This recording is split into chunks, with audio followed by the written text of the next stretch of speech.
Bonjour très chers internautes, bonjour et bonsoir, ça dépend dans quel coin du monde vous vous trouvez. Lelo naye pour tout sololamment mouké parce que les Kambo ils sont vraiment trop dans mon thème. Donc Nakonana s'est présenté dans nous, premier musicien, il y a Anti-Choc. Donc ils ont été besoin mais tant que vous avez bozi tous allez gagner. Donc ils ont une longue histoire, mais les personnes qui se présentent dans nous, comme on a Guy Kalume, né à Kinshasa et grandi à Kinshasa, là on a toujours vendu dans quoi à Wakadi, mais là on a donc pour l'identité là quoi. Bon, et le soir on a pas si bien dans mon thème. Donc moi je n'ai pas parcours dans les athées, mais je le bango tout de même rapidement.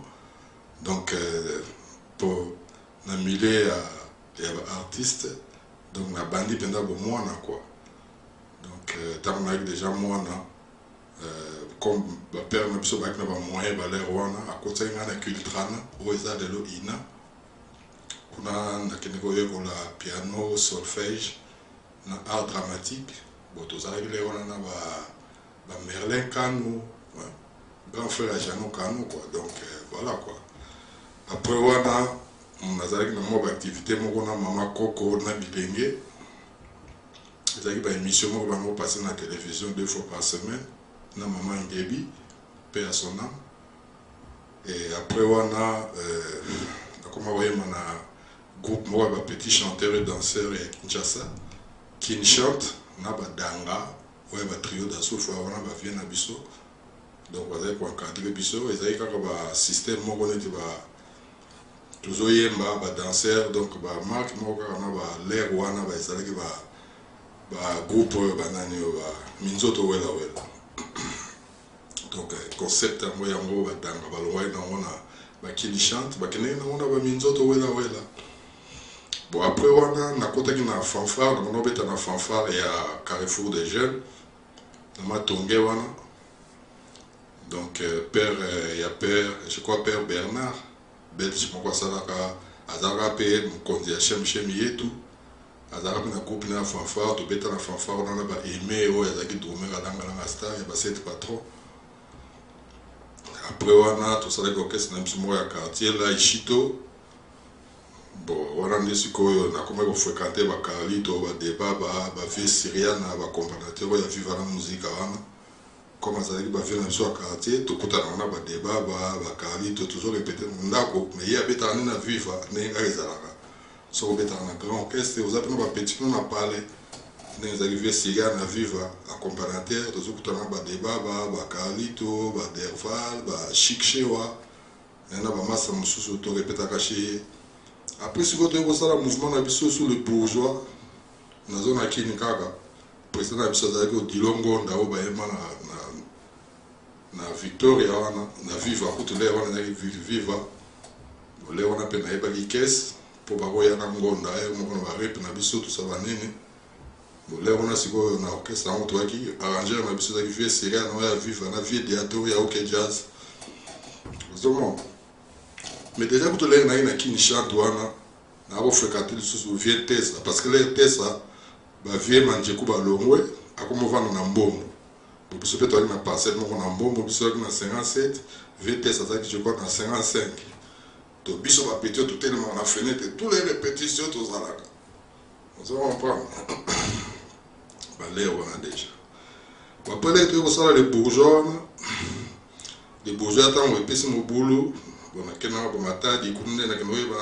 cartouches, après tout ça, si vous voulez, on un bon matin, il faut bimela, comme on a une bosi, tu as une bosi. La bimela, il a parlé, on a phasé, on a la vie, tout ça. Quand on a la moquée, comme on a une cassette, on a aussi pas mélopé. À mon pega, on a dansé, tout ça. On a été que les Sandou Koti, Alena, Jaminata, Nono. On a été que les bandes. Bon,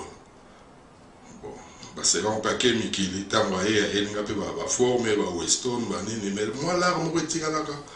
non pesa moi parenthèse moko bonjour moko bona ko senga pe là nanga na kende kuna batongo to vandi ti ba soir ba 19h ay singa no petit masa moko tu pe ya abeta ka ko beta tam na Shockstar au leko azalaki aza témoin tozalaki biso to na kata parler le wana boza na bandal le wana na balite ozomo azala Shockstar bana to na ego senga mbongo ezomona na te na basoir alobi no petit to ki totala momi na mamo otaki mikili to ki zoya aza kokota ba rigini kuna to yana na parler to continue na ka na biso 3 to ke to super momi yango wana mbule bani makasi tozi momi on peut atoyer na bandal si vous voulez to na bandal bango bakiti ngasi ko tellement colère donc na zuna la te na picler na ka atuninga o kalu menene o kitate ngabite ve na pemi na ka tellement colère le kaki trop na kusana neni muto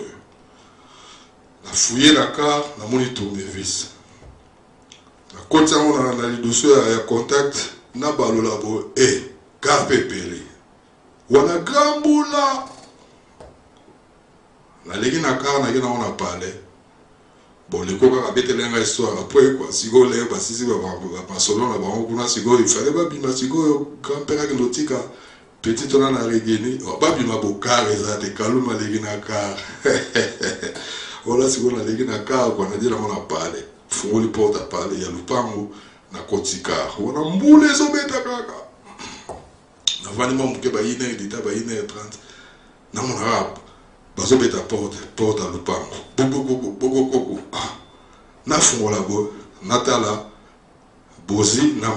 mazea oya langa star donc ayebo zo mazea porte o vana ba pembeni donc azui mazea ba ina eshe biso on est une petite néno zukanga mais venez de là tout ça banel ban bon so pas pesa un bon on a ebisuté donc na libéré car na PC car mais pour là il na ba ça pas tout est poli tout ça banake bon lobby ba facha que na mais bon quand même na raison na moi bon si on a battu indéni les si on peut la tégler bandé mon essai ba grand succès ba sandu côté ba aller na donc ça peut ba succès to ba nous ala si on a yi bana tongo tipo quoi tout ça là na yi donc bana tongo tipo quoi même bazan na concert to kena concert même na Shockstar ba eba ke wana petit boss donc tout ça là na et tout le temps bana tongo tipo quoi to tambola ga bisode pour ce jour moko concert moko Shockstar et na concert moko ba concert ba na ba 18h wana ezaki na tenue de la Gombe to ekangala na ye na grand-père déjà biso ba 17h30 to komaki to va na biso na ka côté mo na coin to zo ka ba variété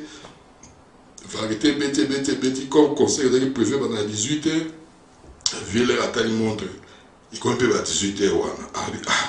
mais ndeni ba variété mo zo continuer kaka petit kalume kinotala na soki ndeni soki ba chanter waza kuma yebisa bango il faut ba nandule parce que era ngo ya mo apena kiti na kia na koti ba mai bazo beta ba variété tout ça bani na tuni pe ba soki ata chanter mo waza oh ba epsinga no ata chanter mo waza te ngabi na bimi na kia na tinel parce grand-père azalaki na betele pe solo et non kuna ko ba chanter waza te ya epsinga mais ba petit yo donc wana zo boulot siko ba des fois on a ba monza ba petit na yo quoi aiba petit peu ba na ba zo succès donc ma wa trop biso to zo ya ba avant mais ba mo mystique petit kalume ke ba nandule te epsinga ko petit kalume ke ba ba nandule ngai se me ba fi ba chanter ba za de bon na oyemba oyemba ok ça va on zemni na tunenze mni tout le monde a ses fois na kepet na kodiko kompe ba master tout ba na mai tout ba ebike wana bazana bozi on peut moi peut pas discuter et ça te on a c'est non via le but to ba na nole on na oyema ma bilo albinga na yema tout le monde a ses fois ndule pe ba ya na ba pe oyema tina zo yemba wana na mona kaka bala mai siko ba kolo mouvement siko ba komo kontra pa bonika ke muta bosi mo ba ndoyema ona siko donc Ben Jonah bango to ba mo kota donc ba continue na yembe pe ba mo pe ba ye ba continue